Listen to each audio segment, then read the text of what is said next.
Hey, welcome to Whitecap, the Canadian Sailing Podcast. I'm Dave Krypton, longtime dinghy sailor and passionate fan of Canadian sailing. Today on the podcast, I'd like to welcome Andy Roy, truly one of my personal sailing heroes. Andy was one of the top laser sailors in the world in the early 80s and continues to be one of the top Ilka master sailors in the world today in 2023. Career highlights include his second place in the Open Worlds in 1982 and sixth in 1983. Also a Pan Am Games silver medal in 1983 in Venezuela. He was tactician in the 1987 Canadian America's Cup campaign in Australia with Canada too. That's America's Cup, kids. America's Cup. And was principal helmsman for the Canada Cup, Admiral's Cup, and as a master sailor, he was second at the Worlds 3 times and is a 3-time Canadian champion, including 2023, just this year in Montreal. Andy, welcome. Thank you, David. Good to be here. Great. So we start out with some short answer questions. So this is of great interest of me on the laser. Cleats or no cleats for the main? Well, of course, nowadays no younger sailors use cleats. You do not see them at all. We pretty well everybody grew up with them in my era when I was really? young. Yeah, I don't think there was a boat that didn't have cleats. Maybe there's a few in the days, but I continue to use them. And for example, Al Clark, multiple master world winner, a good friend of mine, he uses them and he encourages the kids that he coached to use them. And we only use them for a split second here and there, just to take, get your hand off so you can pull the Vang in or grab a Cunningham. Or I when I come across the deck, I put the sheet into the cleat for about a second while I change hands on the tiller. Oh, wow. Just relieves it. I know that the main's good. It's sheeted off a bit in the cleat, change hands nicely. And I think it makes for a pretty quick tacking. Oh, wow. In what conditions, like what wind speed would you full hiking breeze. Okay. Yeah. Okay. So you'd pull it in so it's still off. Just get it in there and do the hand switch. Yeah. But I fully understand that the kids today don't sail without. I mean, they can tack fast as well. So it's they young kids say they don't. I don't like them because they get in my way of my butt when I'm in light air. But I've never noticed that as being a problem. But, me neither, and I don't know. I'm a huge proponent of cleats. Lee Parkhill said he uses them. Did he? Okay, interesting. Yeah, I hear that Tonsi Stefanovic uses them. Very good. Robert Scheidt won 8 or 9 worlds or something with them, and okay. And I find they're useful for even if you have an hour to get in after you just put it in the cleat and chill a little exactly. bit. Exactly. And I'm funny. I don't talk too much about this topic, but I was just thinking about it today because I thought you might ask it. And I think in a breeze sometimes it's really, you take the load off your hand just for a few seconds and, continue to steer normally and get it in there and just get your hand moving around and then take it back out of the cleat. Yeah. No, and I think also for fixes, you have to reach up and fixes, fix something for sure. And, so I think, and I've, like you said, I've never had any problem, but nobody's asking me about main sheet cleats. I'm just, asking the world. What's your favorite place you've ever sailed? Oof. Give me a top 3. Fremantle, Australia. Oh, wow. The doctor, as they call it, the wind comes in pretty reliably every day. The summer, just amazing. And then they have a nice light air breeze in the morning. So when Terry Nelson and I trained there, we would get light air practice in the morning, come in for lunch, and there was flat calm at lunch. And the breeze came in, and we'd go out, and so we could practice in light air and heavy air every day. That's what I heard. It's like in Garda as well, apparently. Right. It's light in the morning. Yeah, I've never been to Garda. I'd really like to. It's a bucket list. Oh my gosh. Yeah, me neither. Everyone, 90% of the people on the show who say their favorite place is Garda. Wow. So, yeah, I got to get there for sure. All right, we'll take Fremantle. What was your position in hockey? Defense. Okay. Good. Do you think that relates at all into laser sailing? How would you? Yeah. Well, because I think of protecting the goal in hockey, and I'm a pretty conservative sailor. I don't often go off to the side. I just get into the hunt, get into the top group, and avoid the bad races, and just have a good stay in the hunt, as we used to say. Yeah, Right. I think still, there's a warrior aspect to being a defenseman. Like yeah, you just can't quit. You're not that's right. flashy. You just gotta. You can't Yeah, give up. yeah. You don't need the glory of scoring the goals. You just like to keep Yeah. it out of the net. Yeah. Um, what is your weakest point of sale or condition?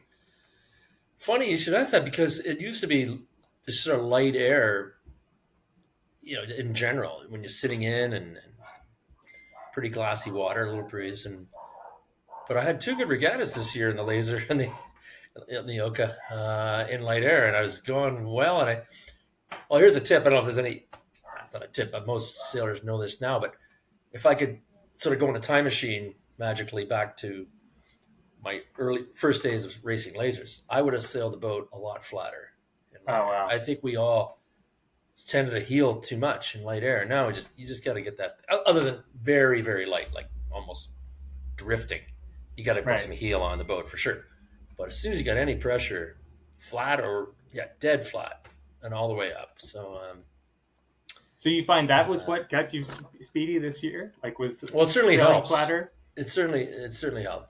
Not just this year, but more in recent times. I Right. just sailing the flatter. Wow. I wasted so much time with the heel on back in the day. I think, Wow. yeah. That's interesting. I And I'm heard not you. talking about huge amounts, but Yeah. Yeah. you know, the, and yeah, you, I heard and you come then up. Go ahead. Go ahead. sorry, and then using your body weight as the accelerator in that kind of condition, leaning in and powering back out, a little bit of puff, little pressure, always working the boat, not never, Right. almost never static. Little subtle movements, sheet movements, body movements.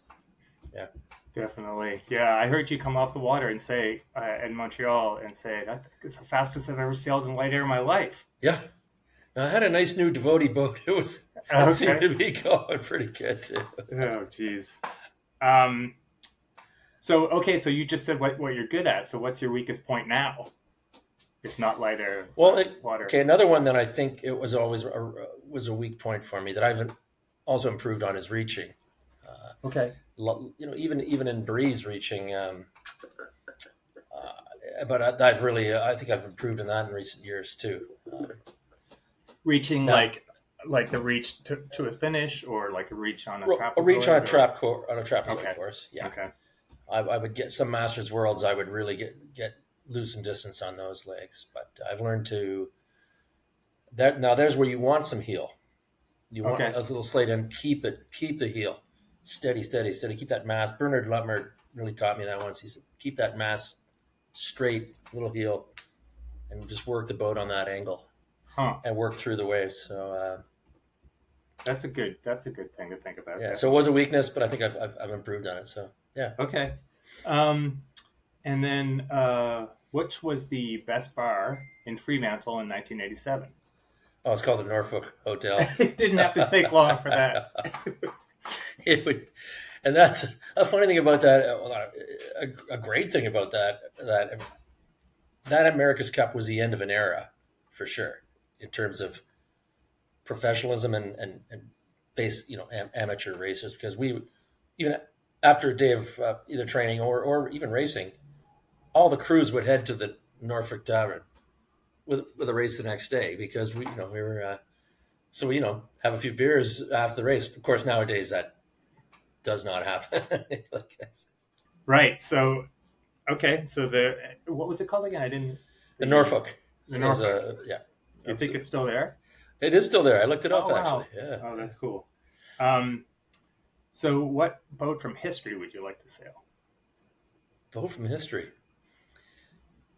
Well, my ancestors built barks in Maitland, Nova Scotia, back in the before power. Like we're talking the end of sailing in the 1800s, and they built ships that went all over the world. And A that bark? I don't know. What bark, kind four masted schooners, of... Okay. like massive, and sailed. They were sort of ambassadors, if you were. They sailed the trade routes and had a shipyard in just right at the end of Bay of Fundy where Okay. they'd build and launch the ship from there.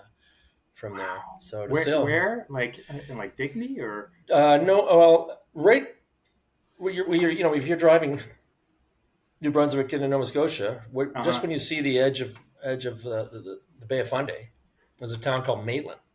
Oh, yes, yes. Okay, Okay. you know it. And it used to Yep. be full of millionaires, shipbuilders, and one of them was my direct ancestor.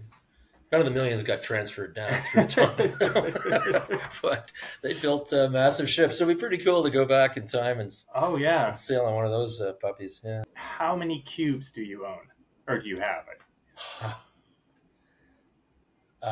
There's a lot of cubes. I don't have a count on them, but there's a box. That's the funny thing, but it's a box sitting in storage. I should get them out one day and count them. I Do don't you know. have, they're all in storage? Or you have some out that are, I have more recent ones out, from the okay. Masters Worlds. I don't have the old days ones, which were better cubes, by the way. They were truly a cube. Really? So No, now it's it's kind a, of it's a little flat thing, rectangular. okay. Um, And so I'll give you a funny go story on ahead. the cube. So Yeah, sure. I was going through the box that had been in the basement for decades, and then, it's my old cubes. Let's take a look at them. And I pulling them out, and I remember that regatta. And then first in Laser Worlds, I go, and then and another one kind of like the first in the Europeans, and I never won the Europeans. And I go, because Terry Nielsen and I lived in the same house at a couple times, I think, and back in the way back. I somehow ended up with Terry's cubes. So he didn't seem like he missed it. Like, where's my world champion Wow. cube? Jeez. So we got it back to him. Oh, you did? Okay. Yeah, Okay. And did he know? Like, oh, shoot. No, he didn't know. What? Oh, jeez. Tell me about Terry. Tell me about Terry Nielsen. What can you say? Totally unique individual. Yeah. Like unassuming. Like most people just would look at him in the boat park or come in a regatta, and you just go, "Wow, that's Terry Nielsen," because he just had sort of a body language that was very low key and humble, and then you put him in a boat and the breeze comes up, just turn into like a Superman, almost like you put the cloak on, and. Was that what he was? Was he like a big, like a heavy weather? Yeah, because he was fast and everything, but yeah. he was quite a lot taller than most of the guys, and he could just really, really hike the boat flat and really go. Love the breeze. Yeah. Right. But then, so when he, after 83, 82, 83, when you guys were first and second at the Worlds, well, first, I got too many things to go to, but for me, again, like, so up here is the first ever regatta I sailed in was 1982, the Cadet National, or Cadet, do you remember the Cadets? Those boats? Yeah. The under 13 double-handed Atlantic Championships. And I think it was in 82. It might have been at the same time around when you guys were at Worlds in Sardinia. So once again, kids, in 1982, Canadians had 4 sailors in the top 10 at the Worlds in lasers. It's hard to imagine now, but let's do the rundown. We got Terry Nielsen 1, Andrew Roy was 2nd, Greg Tower Sterner was 6th, and Steve Fleckenstein, straight out of New Brunswick, was 10th. Right. So tell me about that event and about Canadians dominating the Worlds. What Terry and I did, we had been in a town called Rockingham near Fremantle, Australia, West Australia. We had been there for the 79 Laser Worlds. Okay. Really windy regatta. I wasn't quite ready for that. Terry did pretty well. I think he was in the top 10, 9th or something like that. But we met a family there, and I stayed with a family that lived right on the beach, and just amazing people. So a couple years later, when we're talking about getting ready for the 82 Worlds, I asked this family who I stayed friends with, hey, how about if we stayed at your place and trained for the Worlds in Italy? And they had 2 old boats. Our friend had an older laser that they didn't really use anymore. We literally kept them on the beach, and we would drag them by the truck. We wouldn't think no dollies. We wouldn't even lift them. We would just because they were old boats. We'd drag them by the traveler into the water backwards. Okay. So, because there was waves. Is that why you had to pull them backwards, or it was just the way it was? Because we were just too lazy to lift. To help the other guys. You could do it on your own. You just grab. Okay. And boats already had scratches on the hull, so yeah. Okay. But using those 2 old boats, which were didn't leak or anything. They're fine. So we go out again. I mentioned before that the mornings were light air there. We go out and I think we set a new kind of example, if you will, of how to really train in two boat training and working together. And so if one guy, we'd line up, and if one guy was going a little faster, we'd stop and try to analyze why. And then we'd adjust and we'd do it again. And we did this every day for 2.5 months or something, and at least. And then we'd come in for lunch, and the lady we lived in the house with, she was awesome. She'd make us lunch. We'd wait. The breeze came in. We go in the heavy air in the afternoon, and we just did this. And I was generally faster than Terry in light air. He was faster than me in heavy air, but we closed the gap in both those areas. So we went to the Worlds straight from Australia to Italy for the Worlds. We just had such confidence in our boat speed in any condition, and it got us out of trouble. If we didn't have a good start, we could get popped back up into the top, it seemed, and we just had really good speed and confidence in all points of sail. Do you think you just having just so much time in the boat before the event? The time in the boat, but also good, well spent time working as a team, as a partnership. Yeah. Some guys train and they just want to beat the other guy, and they go back to shore. And I was faster than that guy today. We self-coach, because that was another area too where there was almost coaches didn't really exist back then. You would see maybe a couple maybe out of the water, but and I think self-coaching was a good way to do it. You figure it out for yourself just by thinking about it, rather than waiting for some guy in a motorboat to come tell you what you're doing wrong. Right. Yeah. Wow. And then, so if you talk about the Canadians in that event, or in that era, I guess, having such success, why do you think? And that event specifically, let's talk about it. And then Canadians of that era. Yeah. Well, we just seem to have a good group that loved racing lasers, loved going regattas together, and had fun together, and we just absolutely loved it.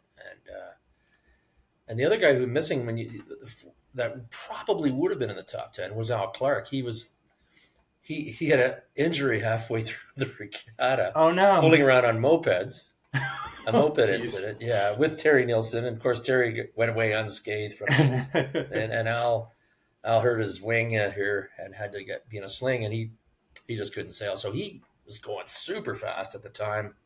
Could have easily been in the top 10.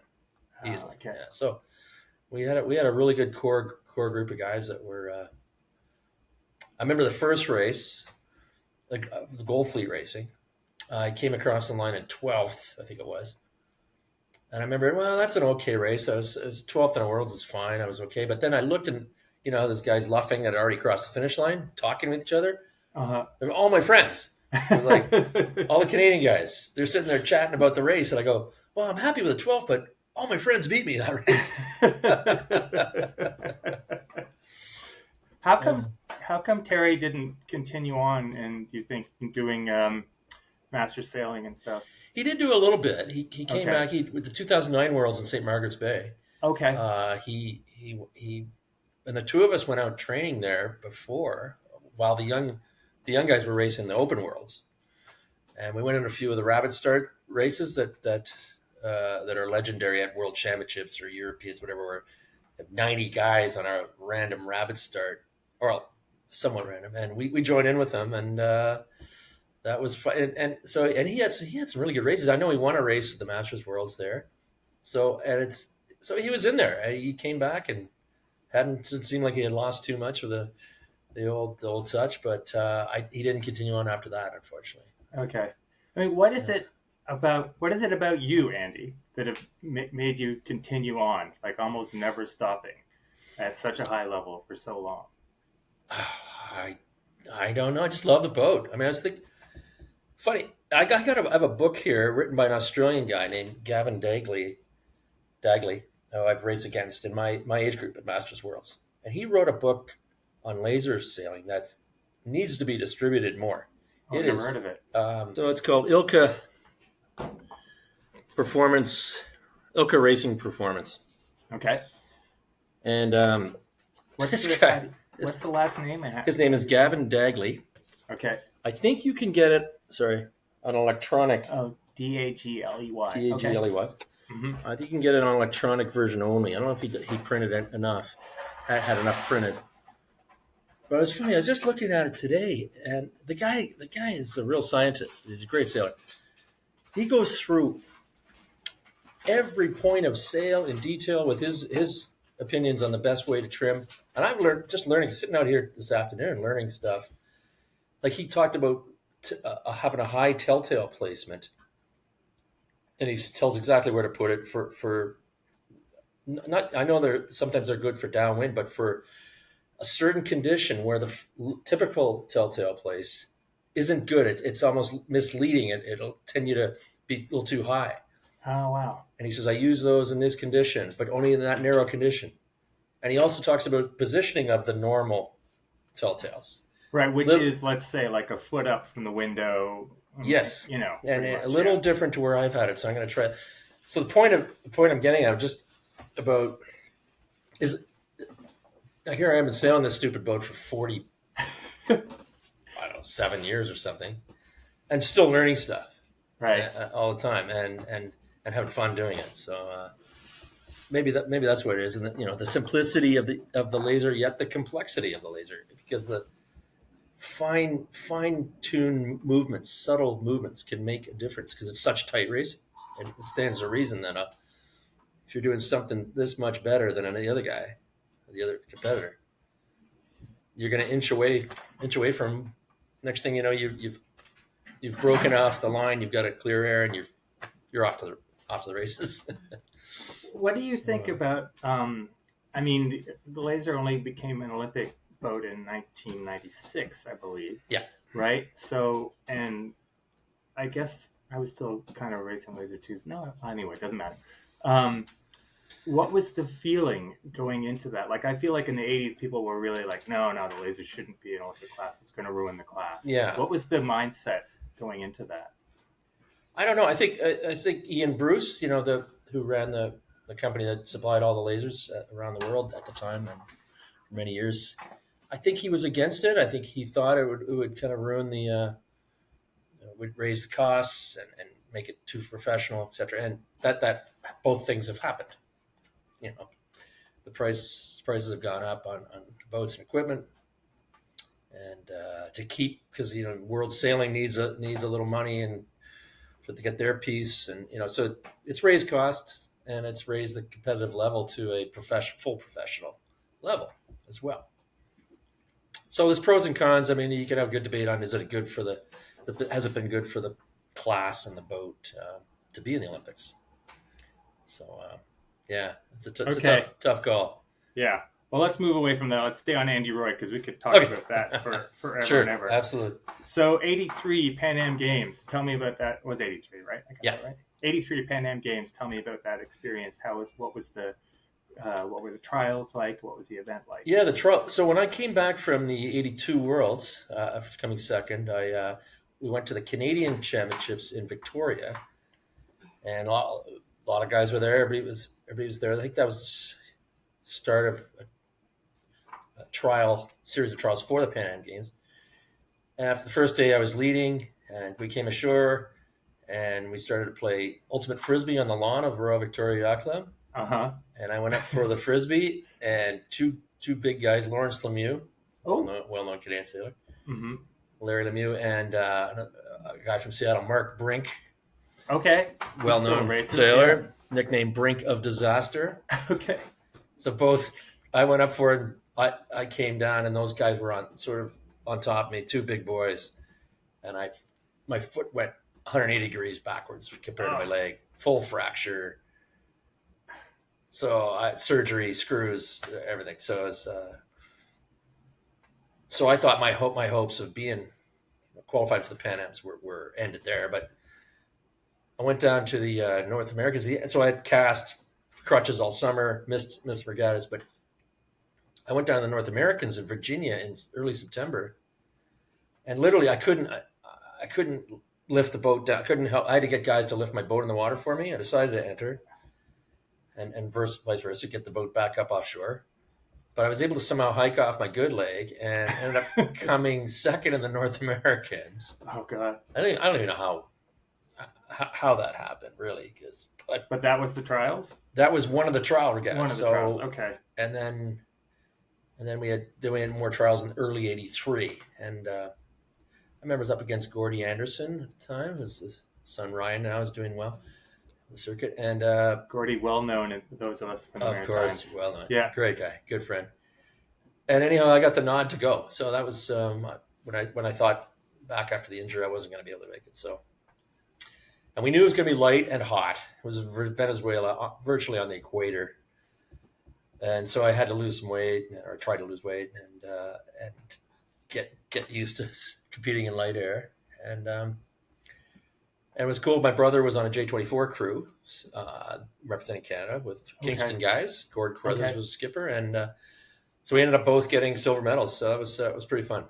That's cool. Actually, I did want to put that in for the archives, because on Wikipedia it doesn't say who won what, but it says Canada won medals in J24, 470, Soling, and Star. Do you know who the crews were? Yes. Yeah. Okay. So Soling was the Bill Abbott. Oh wow. Okay. Yeah. Mm-hmm. And his dad, Bill Senior. I don't know who the third guy in the crew was. Maybe another Abbott brother. Yeah. Star. Did Star win a medal? Yeah, it says it was bronze. So that was Steve Fleckenstein? No way. Yeah.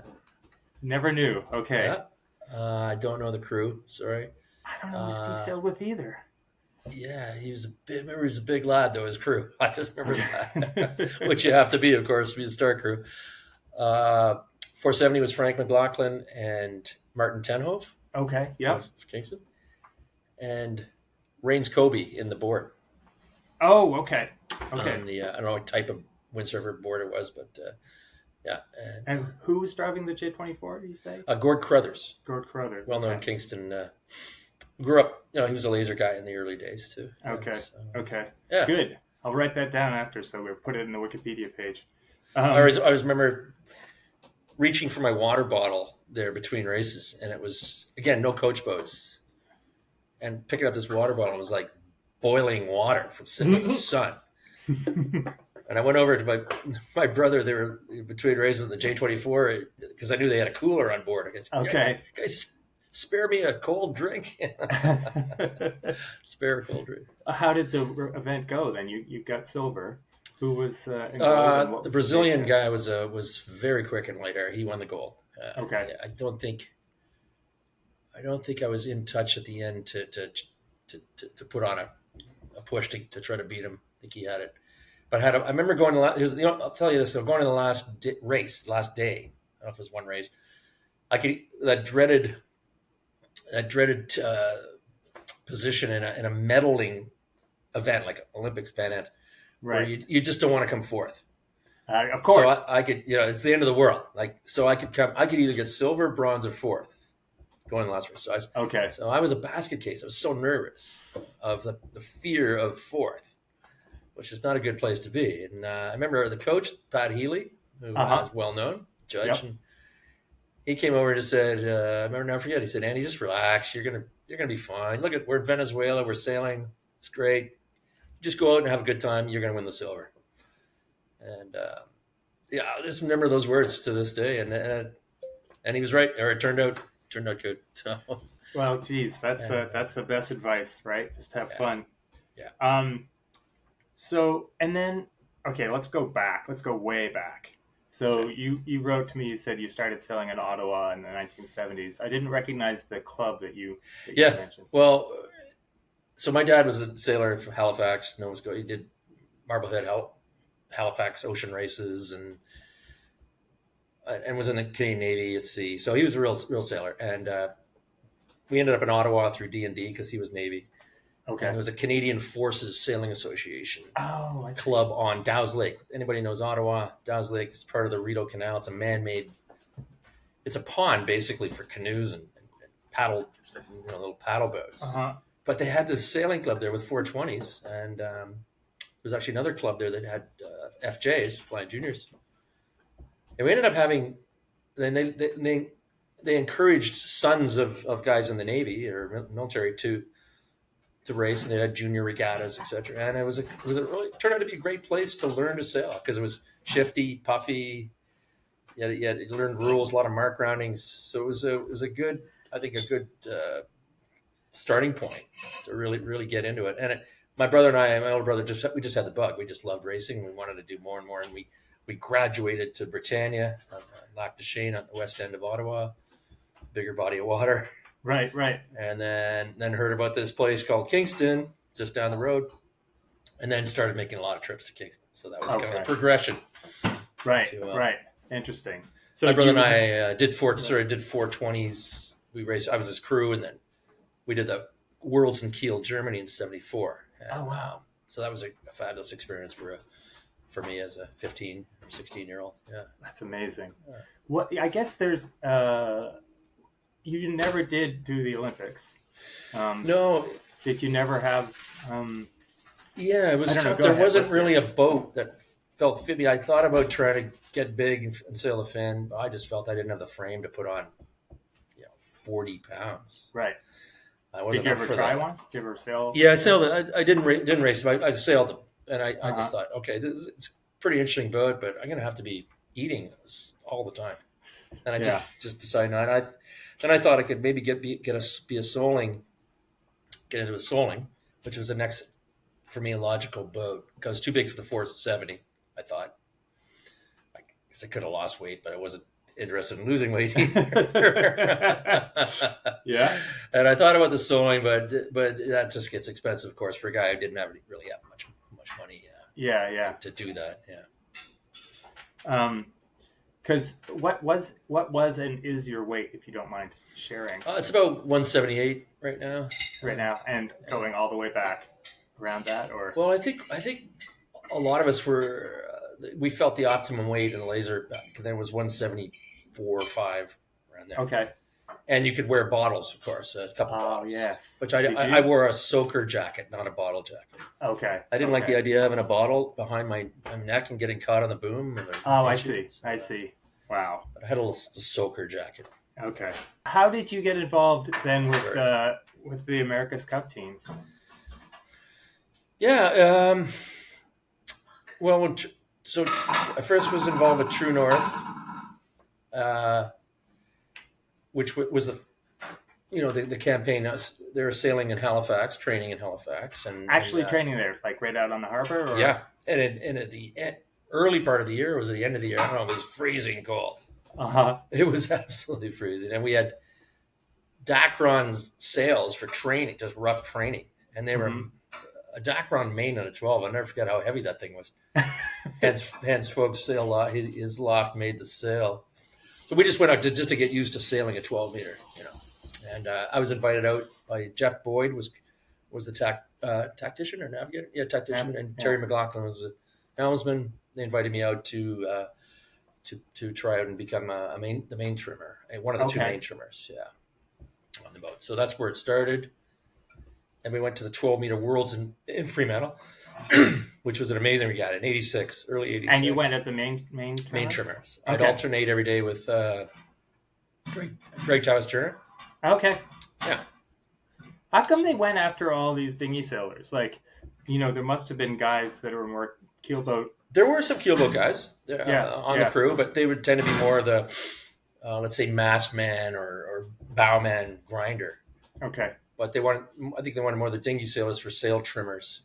Okay. Just more of their, right. subtle speed adjustments. That kind of thing. Yeah. Right. And so then you were main trimmer on True North as it went down to, you did the Worlds there, and then True North became Canada too. Can you tell me that story? Well, what happened was at the time, same time we were doing the Worlds in Australia, there was a group out in Victoria, Canada 2. They had taken Canada 1. They had done some modifications. They chopped off the bow and the stern, and they did some mods to it. Bruce Kirby's recommendations and oversaw it, and Terry Nielsen was the helmsman, and I had some other friends, and they were. I thought they had absolutely no hope of going to Australia for the no way. They didn't have the backing, the funding. They had limited backing. Okay. But they were out in Victoria. They were out of Victoria. They were sailing with chipping ice off the deck. Again, it was spring, I think. But they were having fun. Okay. And True North had, at the end of told me the guys were not having fun. There was some tension. Let's put it that way. Okay. There was, and the boat was felt to be not too quick. Okay. There was something out of balance with that boat. We couldn't. As soon as you try to trim the main and the helm loaded up too much in breeze,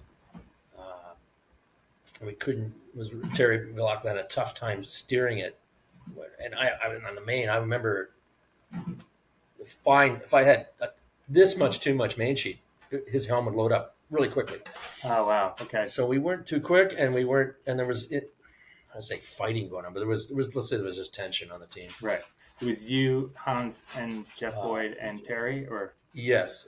Okay. And tension between who was going to be the helmsman, either Hans or Terry. Oh wow! Terry Okay. McLaughlin. Yeah, they were alternating each day as well. Okay. And each of those two guys sort of had their trimming team. Oh god. The guys they wanted on the boat. Yeah. So it was. Yeah, it wasn't the best scene when that wrapped up. Okay. And then I just heard these guys were having fun. Then they needed a tactician. Terry called me. He needed a tactician. They were down in San Francisco training. They had got the funding to go to San Francisco. And they were having a fun time. So, again, I didn't think we were going to go to Australia, but let's have some fun training against two American campaigns that were in San Francisco. Yeah. Okay. And then, so what was the job? So you were a tactician then on that? Yeah. As soon as you jumped on that boat, that was your job? Right. Yeah. So what was it like? What were your jobs as a tactician on a 12-meter in 1987? Yeah, your main job is, deciding, because it's match racing again. So start is basically the helmsman. You might point out a few things to Terry, the skipper, the helmsman, in a start, but it's mainly up to him what he wants to do.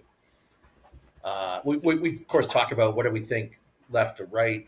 Do we want to win the pin? Do we want to win the committee boat? Pre-race sort of strategy. Right. And then, but when the race is underway, it comes down to you're the boat, you're the eyes, and you're giving the feedback to the helmsman full time, nonstop. Okay. Talking quietly in his ears, everything higher and faster, lower and slower, higher, that kind of thing. And then. Right. And then if you're in a crossing tack scenario, you're making decisions on should we duck the guy on starboard? Should we lee bow him? Can we cross him? You're involved with you're making those kind of decisions. Right. Yeah. And you and Terry had this relationship, so it must have gone pretty well. Right. Yeah. It went well for a while. Oh. Well, then we got to Australia, and we're in the round robin for the Louis Vuitton to pick the challenger, select the challenger, and there was some people who felt we should have been doing better. Oh, okay. And in the press at the brass level but we didn't have a boat that could compete in the breeze. It was a boat that was designed for Newport that had been modified. We had lower freeboard because of that, so we would take as soon as the wind came up, we were taking a lot of water in. I see. The grinders are pumping water out on the downwind legs full time. Oh, wow. So, okay. Yeah. Spinning handles, which would flip to pumps as opposed to the winches. You weren't actually, that's funny. Yeah. So because, were there expectations for that? Well, there were because, there's always expectations because from the leadership, the top level, they're trying to raise fundraising. They're trying to, we're all trying to do as well as we can, of course. But in the expectations, we were pretty quick in certain conditions. Definitely, we had but the other boats had optimized for Fremantle and heavier air. Right. And what happened to the True North boat? Well, yeah, so what sort of saved. What even got Canada to Australia was an amazing story, actually. So, an American campaign headquartered out of St. Francis Yacht Club in San Francisco. It was called USA. You know what it's called? skipper by Tom Blackwell and Paul Mm-hmm. Caird was a tactician, pretty Wow. well Yeah. known sailor. They set up a little match racing event as a fundraiser, local, San Francisco. So there's 12 meters. We did a round robin. 2 would race. The boat that wasn't racing, the skipper wasn't racing. The third boat was in a motorboat following. So first of all, we raced on what's called the Encinal Canal. It's a shipping canal. Okay. That comes out of Oakland towards sort of San Francisco, if you know the geography. It was ridiculous. We called it a par 5 dogleg left. There was a man-made canal. If you came off the start line, you had to call for water within minutes because you're going to hit the wall. Why did they choose there? San Francisco. There's so it was a fun little fundraiser. I don't know, to get spectators. Okay. Because there's little cafes, coffee shops, pubs along the shore, and they had speakers all the way along the shore, and the skipper following behind would be doing the commentating. They had media helicopters. It was a big media thing. Okay.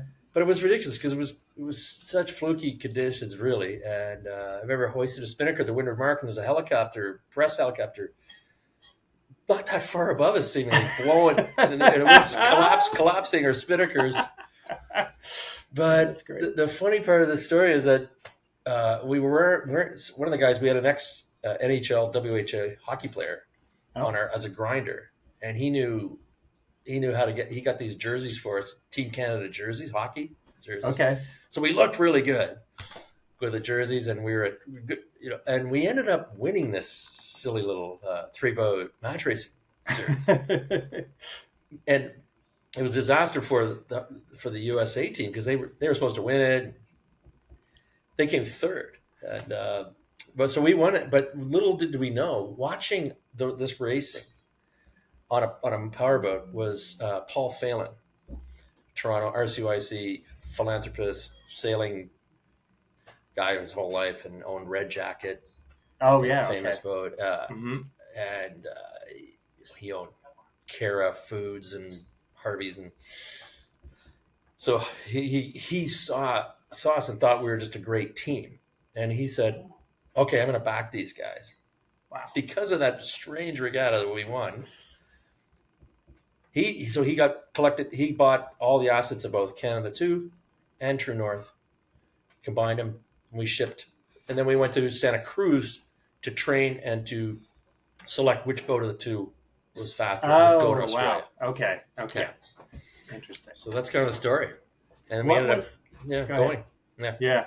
Go ahead. Did you know what the history? Like, did you know this was going to be a history-making event? Like, with '83 being the time that the Americans, lost the America's Cup for the first time, and there would be movies made about the Fremantle Olympics America's Cup. Did you get a sense of that when you? We get a sense of it. Oh yeah, we knew because we knew the area too. That was going to be really tough sailing.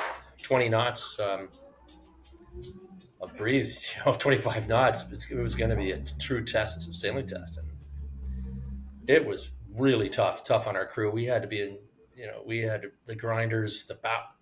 It was a lot of guys on multiple boats. The bowmen would go over the side, or the mast men up on the deck. Training in Santa Cruz in heavy air. One of our mast men had a wire spinnaker sheet wrap around his leg. He got pulled off the boat with this wrapped, and we were well offshore, and he was seriously hurt. He had surgery. It was the end of his campaign. Okay. It was really, we thought he might lose a leg. Oh Jesus! So this just shows you the like a 12 meter is a powerful. The loads to 12 meter are huge, and it was pretty wild sailing those boats in 25 knots. No doubt. It's what came to me a lot while doing the prep for this was how, the America's Cup for 2023 AC37, has just started. Yeah. Boats are amazing, those AC40s. Yes. But I'm going to put this: sailing was a bigger sport in the mid 80s. Yeah. Just objectively speaking, wouldn't you agree? I agree with that, yeah. Like worldwide, certainly in North America. Yes, definitely. Right. But there's way more money and eyes on the sport now at the America's Cup, and so I don't know. So just to Well, compare the two, we had so many more 12 meters racing from so many different countries yes, compared to now. but people still talk about though that ESPN coverage of that racing in '87 uh, with Americans versus the Aussies, and the lead up of the Kiwis versus the Aussies, and I think that the viewership was huge. People were non sailors were turning onto this, going, "This is incredible," Right, and right. so it really, I think it really changed the ability to cover sailing on television and make it exciting. Oh, I see. Started Yeah, there. Started there. Yeah. right, right. I mean, would you say like in my home club, there's a lot of boats that were bought in 1984, 85, and they're still there, you Yeah. know. And it seems like that was a heyday, certainly in Canada, North America, mid 80s. There's just so many more boats, right? Like Cork, you had 200 boats, you know. Yeah. Why do you think that was? I mean, was the Well, go ahead. I think there's a couple of reasons behind it. Yeah, it's a good question. First of all, demographics. There's so many of us baby boomers. There's so many more of us back then that were in their 20s and 30s through that period. Hmm.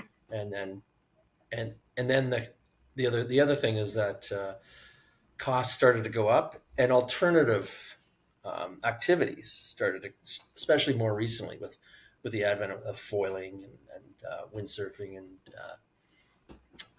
and other things to do in the internet. Yeah, yeah, And so I think there's a combination of factors that contributed to that. But I think cost was a big one, of course. I mean, right. geez, I guess, professionalism. yeah. But even on the keelboat level, all these guys in my hometown were buying, CNC 30s and brand new, Yeah, Mirage 27s or whatever, and nobody can afford nobody seems to be able to afford like a Beneteau 35 or anything in 2023.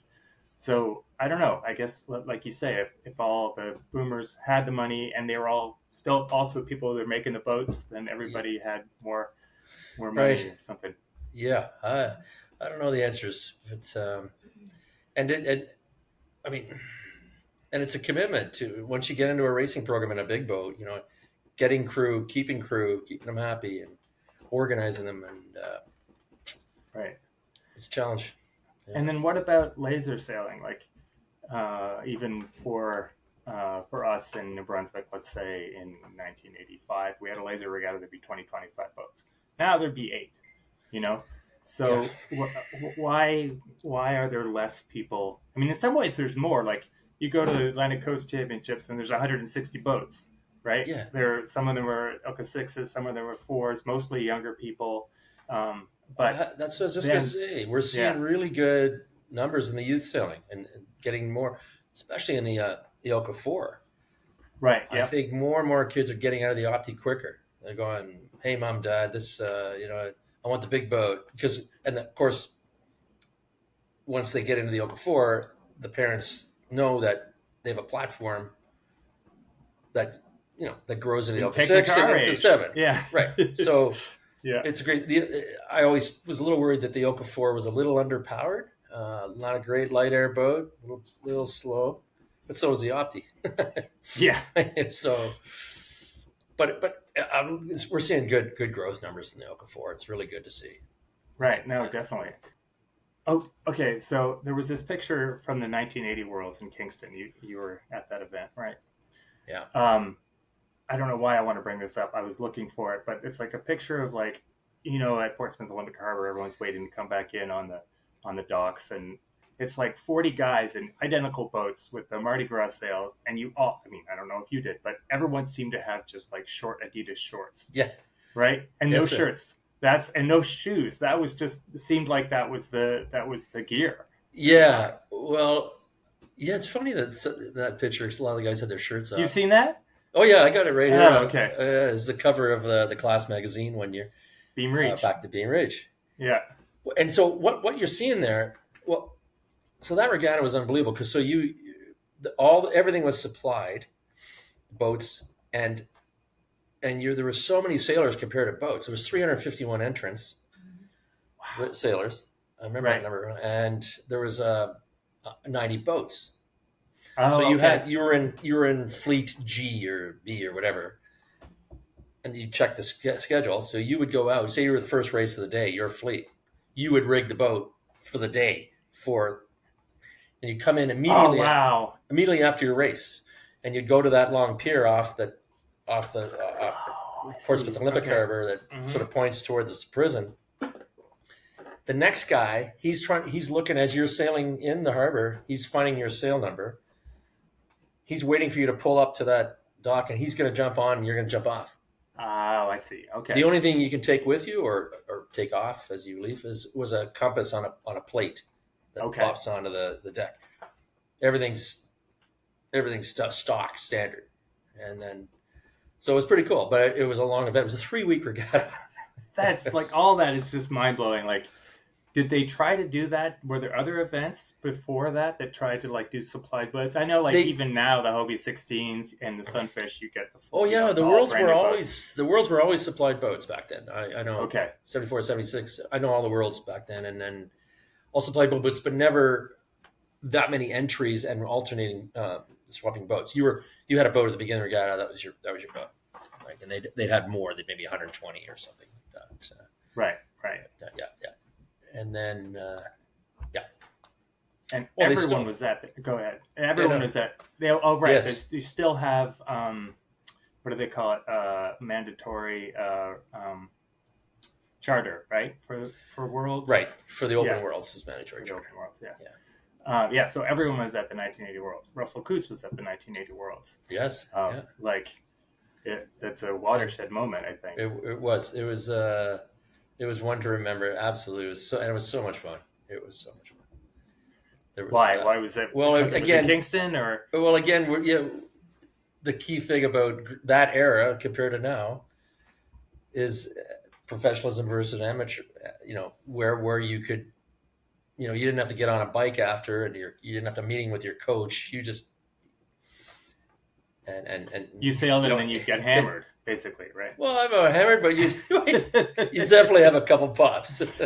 Yeah. It was a different era. But I like telling this story from a recent Laser Worlds, Ilka Worlds. It was in Croatia, 2017, where Pavlov Kontidis is one of the top.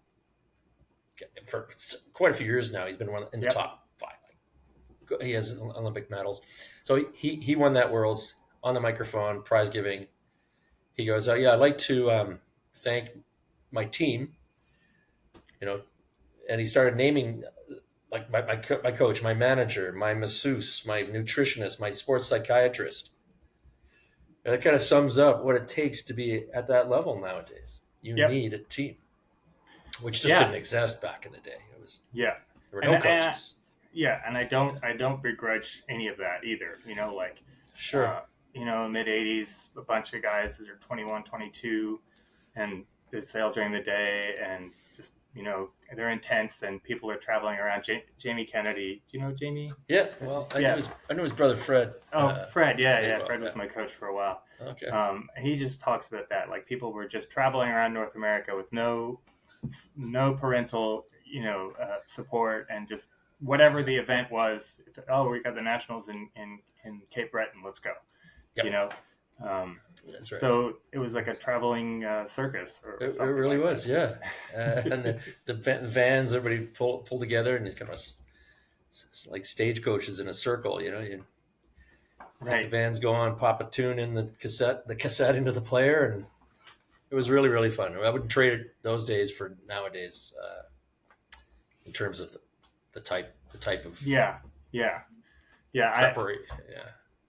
I mean, we both, we're both involved with the Masters racing now, and that's pretty serious too, right? People are training. They're also, they got trainers, they got coaches, they got a lot of fitness. It's become, not professional, but right. Yeah. Sure. Mm-hmm. So you also mentioned that you're on the board for Cork Regatta as well. For the Cork organization, yeah. Yes, right. Yeah. Um, Hmm. so going back to the early days of Cork, there were a few things that I heard, and I don't know if they're true. Um, Apparently, that guys were able to talk to the prisoners across the wall. Is that something that actually happened? There was one time where friend Dirk Noman, well known Mm-hmm. Yeah. sailor, we I don't know if we heard a guy yelling from the prison, so we started yelling back, like off the end of the pier. I don't think we were really talking to him, but how you doing? Nice day. It wasn't much of a Okay. conversation, but we did connect with some guy in there. Yeah, Okay. it's Well, that's pretty good funny. to know that it's not just a legend.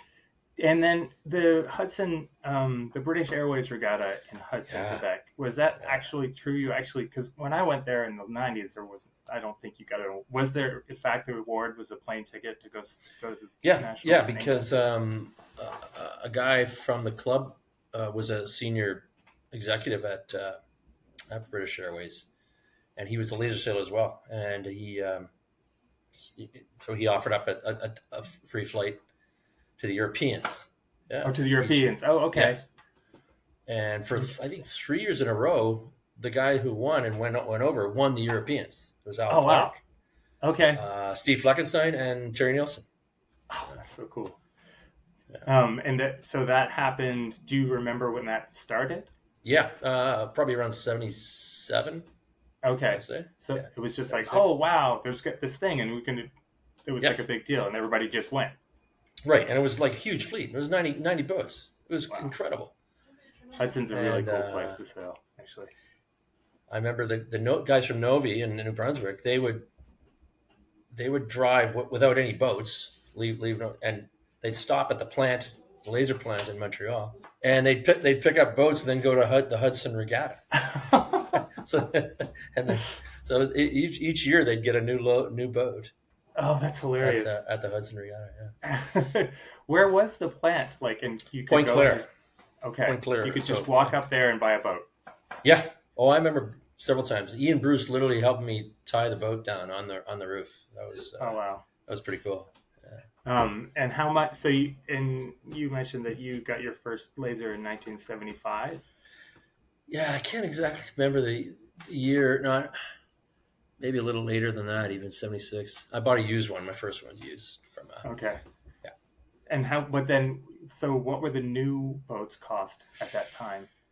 I think the first new boats were about 600. Oh, wow. I don't know if US and Canadian dollar were pretty close at the time, I think. Yeah, that was the 500, 600. And then they kind of, started to ratchet up. But I remember probably when I got my first new boat, it was, I'm going to say, maybe 1,200 or something like that, or Okay. in, Okay. in, in, in 80. Well, I bought one of the 80 World's boats. Oh, I see. Actually, Larry Lemieux came up to me after the regatta. He said, if you're interested in buying a boat, right? He says, you should buy this one because it would have won the Worlds by 30 points. I don't know how he took the trouble of seeing the results of that one boat. Yeah. Really? So I bought that boat. I went up to the Performance Sailcraft, Ian Bruce's company, guys. I said, "Can I have that boat?" He said, "Sure, yeah." So, and I'll tell you, that boat was fast. Really? Oh yeah, I won the Canadian Laser Championships in that thing, and it just couldn't stop it. Who knows how or why, but I should never have That's sold funny. it. There were vintages, right? Like I had a boat from 1991 that was it it was good for 20 years, like dry and fast, Wow. easily for 20 Yeah. years. Yeah. But then I had one that was A basically lemon. a lemon, like leaked on day one. So, Yep. um, Yep. did you have a relationship? Had you ever meet Bruce Kirby? Oh yeah, no, I knew Bruce. Yeah, very, very well. Yeah, we would talk even up to his later years. Not that long ago. Yeah. Okay. And what was Bruce like? Oh, he was a great guy. I mean, he was just such an avid lover of the sport, and his record of designing boats that live on to this day, besides the laser, the sonar, and Oh, yeah, I designed that, and he designed some pretty successful IOR boats too that did okay. quite well. So yeah, for a guy Which who would wasn't a naval architect, he really had a knack for coming up with He was a great good sailor boats. too, right? Wasn't he top 10 in the Yes, Olympics in fins, yeah, right? That's amazing because Bruce wouldn't have been a heavy guy. How he was able to sail a fin? He must have piled on the sweaters, piled them on. So I guess moving into masters sailing, like when were the first kind of masters events, and when did you kind of get into it? I can't remember when did they start Masters Yeah, racing? yeah, yeah. Well, When they were started way masters? back. Well, the '82 Worlds that we were talked about earlier, and they had a Masters regatta after it using the boats, Oh, okay. but it was So it was pretty low always key. there. Not yeah, it was always there. Not too many people knew about it, or didn't get much widespread and large numbers of racing, but it grew and grew and steadily grew. Um, I wished I'd got into it sooner. Okay. I remember there was a Worlds, and I think in '07 or '06 in Brazil, and I heard about it. I saw pictures and heard and guys talking about it. My friend Al Clark, he said, "Oh, you should have been there." Massive waves, great breeze. I'm like, "Oh, geez, I wish I'd got into it and gone to that Worlds." But I said, "I'm not going to." Okay, that's it though. I got to get into it for sure. Okay. So that That was was the I was first. six. You said. That was '06 or '07. So I think my first Worlds might have been '08 in Roses, Spain. Yeah, Okay. where there was 400 boats entered. Yeah. Insane. So we do have, okay, so I have a few segments. One is called Hijack the Guest. And that's Okay. where I ask you, the guest, something that I'm specifically trying to work on. Okay. Me as a laser sailor. Um, All right. so I'm worried about big waves. I'm worried about big wind and big waves. Okay, so let's imagine we're in Cabarete or something. Where Okay. am I gonna? What are my three tips? Or even let's imagine we were in Ireland in 2018. Not that there were Mhm. big waves, but that was windy Yeah. and I had a hard time surviving. So Yeah. That was windy. That one race was crazy. So you upwind, downwind, you downwind, mean? downwind, yeah, yeah, Yeah. Well, I think the key is don't let your main out too far. It's a number one rule. Keep right, it. Put a knot in it too at 80 degrees or something. It's okay, yep, in a big windy day. So you're not going to have that main going way too far and death rolling, instantaneous death roll. right, Keep the right, main in and keep it up slightly, like semi broad reach if it's really windy. So and you yep, keep the boat under control. Don't go on a dead run and you get skittish and going into death roll right. territory. Yeah. But even then, like, well, first of all, you end up like way off course. Right. Uh, Yeah. and then secondly, like, you still have to deal with the waves, right? Like, Yeah. I don't know if it's a mindset or what. I'm, yeah, Well, it just takes time in the boat. You got to get out there and practice it for sure. yeah, yeah, Slide your weight back a bit. Don't the vang setting is pretty key in those conditions. You want it loose, okay, but not too loose. okay. So Yeah, not like 90 degrees, right? right. Yeah, But certainly not all the way off. you want it pretty loose because because you don't want to round up because if you have a vang tension, the boat's going to want to come up on you. Oh, right. Okay. But if it's again, if it's too loose, it can go into a death roll. So there's a fine line, there's a fine setting there on that dead downwind playing waves. And then also like your body position, like especially for those of us who aren't like spring chickens. Yeah, well, you're pretty far back. Of course, you don't want to Yeah. nosedive, but you can slide when you can on the deck if you need your weight to go forward to get down a wave, but then slide back. So you're constantly moving for sure, Right. Right. and working it. Yeah. Like off.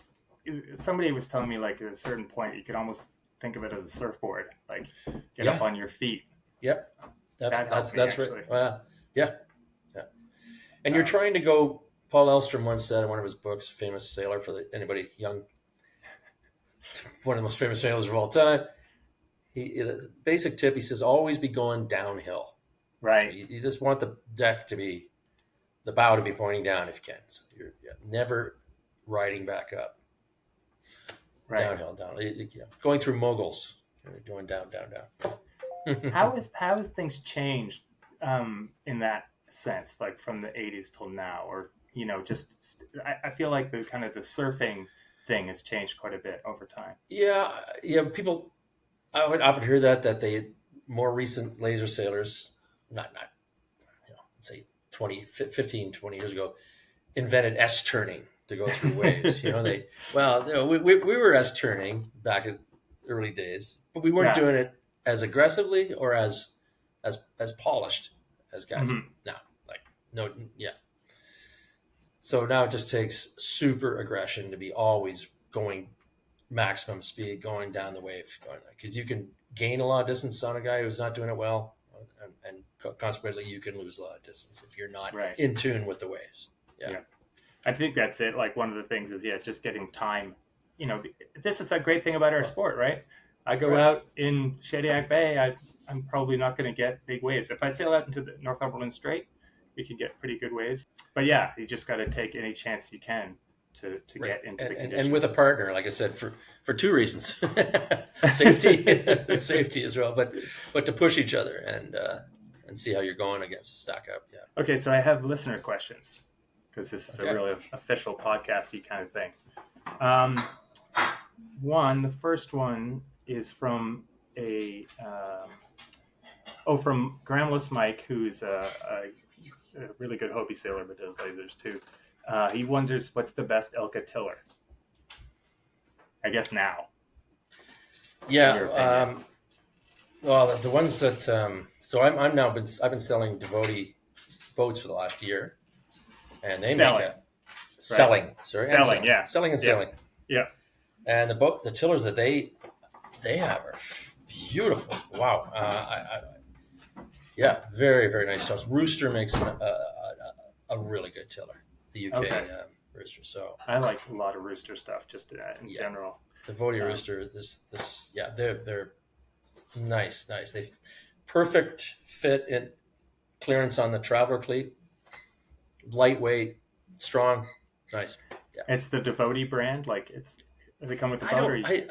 I should know who makes it, but it has Devotee Sailing written on it.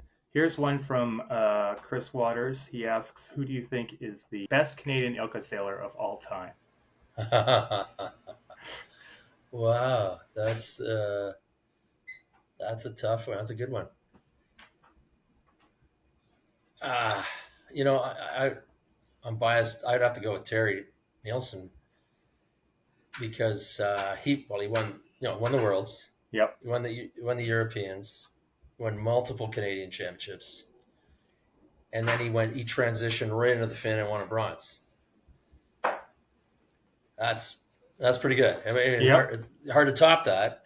Hard He also to- won a Pan Am gold, Terry, as well. So, in a really windy regatta in Puerto Rico in '79. So, Oh, wow. yeah. Okay, so we'll go with Terry Nielsen. This is a person, Alex Zapp. I'm going by all the Instagram handles. So Alex Zapp asks, we kind of got through this, but anyway, what was laser sailing like back in the 70s and 80s?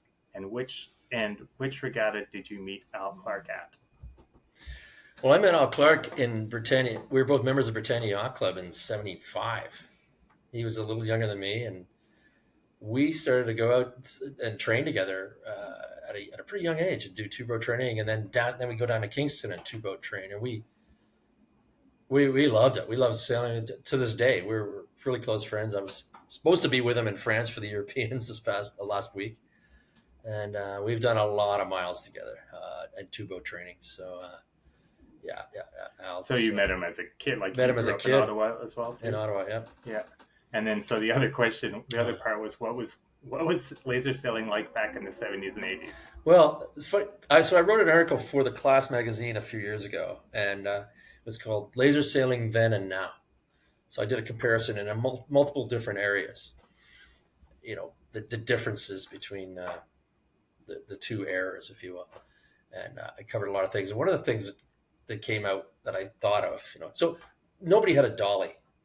That's one little minor thing, but you go to regatta, and the first thing you do, they just didn't make a good dolly. There was no one come out with it yet. Peter Seidenberg eventually came up with the good dolly design. So changed the world. Yeah, you'd hope the club would have a few decent dollies, but we did a lot of lifting. 3 guys, the boat into the water and out of the water. That was standard procedure. You'd find a couple tires or a nice place to put your boat overnight, on the lawn or whatever. So that certainly changed. And then the clothing. I mean, my gosh, you talked about the shorts. Yeah. I don't know why we wore those short shorts. It was just a thing, and but yeah, and then weird clothing choices, like you'd wear foul weather chest high pants or something like that, and then hiking pad shorts and pants started to come in.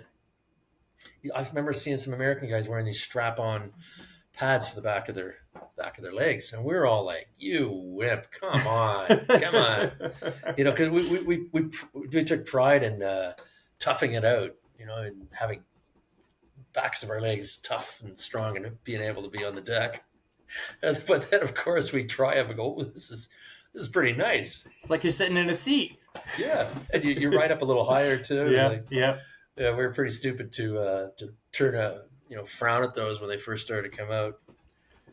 The clothing changed, so yeah, and of course when the better adjustment of your sails came in, that was so much better. You know, Ian Bruce, he really wanted to keep it as originally designed and simple, low cost, but eventually the class had to, especially on the Vang. Yeah. Wow, it was we probably wouldn't be having this conversation if they hadn't changed the Vang. Yeah, that's right. I mean, it was so difficult to get your Vang setting right. You basically, the windward mark, you guessed at a good. You just hope you get it at a nice spot, because if it was too loose or too tight going downwind, you had one. If you wanted to adjust it and get it right, the only way to do it was to head up the wind and stop and adjust it. So jump on many the boom. well, not so much for tightening, but for getting it right downwind. Oh, because your boom's out, right? You can't get at the Vang. Oh, right. And you're like, oh shoot, it's still too tight. You see the top of your mast is bending, and you have one. If you either live with it or round up and adjust at the cleat and give up a couple boat lengths to do that. So when that thing came in, the nice adjustable Vang, that just changed it. And the outhaul too was ridiculously hard to adjust back in the old days. This system of pulling and then cleating. Yeah, I tend to just leave it in one spot. Right. Yeah. The other questions are fitness related. So anything specific, this is Denise Del Mondo, she's asking anything specific exercise to stay healthy and help prevent injury, or a combination, weights, stretch, cardio, yoga. Also, Laser Master Sailor, that's his Ilka name, but it's Duncan.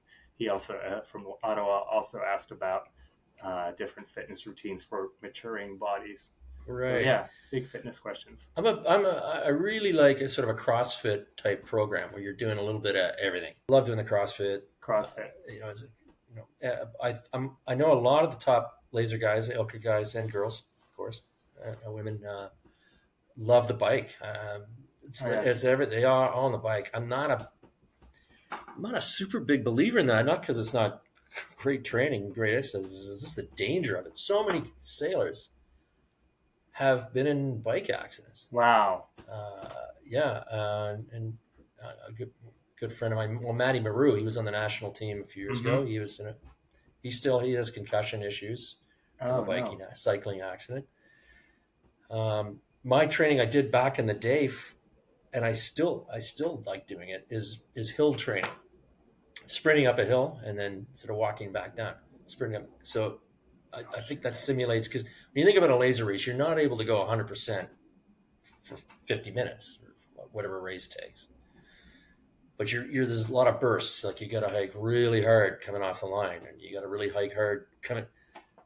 So I like the idea of running up a hill. It's tough. You're maxing out, but then you get a break, come back down to recover. Okay. Sprint back up. I did that back in the old day. I think it was effective for me, and I still like doing it. Yeah. Good. I was talking to Tim Woodford. I'm sure you know Tim. Yeah, Tim, great sailor, good guy. Great sailor. It's so fast and heavy too. And I was like, so what's your fitness? He's like, well, I can touch my toes. Like that's it. He doesn't do anything. Doesn't do anything. Yeah. I'm sure he does. And then then I have my last part, which is 3 big questions. First is, what do you love about sailing? Yeah, I think I mean, sailing or racing or both or whatever. Uh, However you want to take it. yeah. Well, just of course, sailing, just being out with in the wind and the waves, and just being just out there enjoying the non-motorized, lovely, beautiful activity. And racing, I think it comes down to just the constant. Every race is different. Every leg's different. That changing. I mean, think about a lot of sports. It's pretty much the same thing over and over and over. You'd get bored. I mean, I don't know how a 100-meter runner or a high jumper, we could name a bunch of sports. It's just the same thing, Whereas a race, you're coming, and the decisions you have to make, you're making split-second decisions all the time. Should I duck this guy? Should I tack this? Should I tack underneath him? Should I cross? And a key element, I want to stress this to young sailors, is anticipation. And Mike Lee, a Canadian laser, probably you asked about one of the best Canadian laser sailors of all time. Mike Lee fits into that. He's very close. I had a little coaching with him in St. Margaret's Bay, and he really, even though I knew this, but he really stressed it. He says, anticipation of for example, a puff anticipation. Don't wait for the puff to hit. Be already hiking out as the puff hits. So you don't want the boat to heel and then try to flatten it. The transition is smooth. And also at a mark rounding, like, okay, a lot of us just race to the mark and then we turn the mark, and we go, okay, where am I going to go now? Am I going to go high or low on this run? So the ability to think ahead, like, okay, when I come around the weather mark, it's just ahead. I got, what's my plan for exiting the mark? And why? I might want to go right, left. So thinking ahead, anticipation are really key elements of being successful in the race course. Okay. Yeah. The second big question is, what are you most proud of in your sailing career? Wow. I think consistency. I don't think I had too many bad regattas, and I was always kind of in the hunt when I was, in most of the boats I've raced. I was in the, up in the top group. So, I'm just proud that I was a consistent sailor, and I was known for that kind of thing. I didn't win a lot of races, but I'd be in thirds and fifths and sixths, whatever. So, yeah, I think, and the ability to have been being in different classes, and did had success in J24, Etchells, big boats, lasers.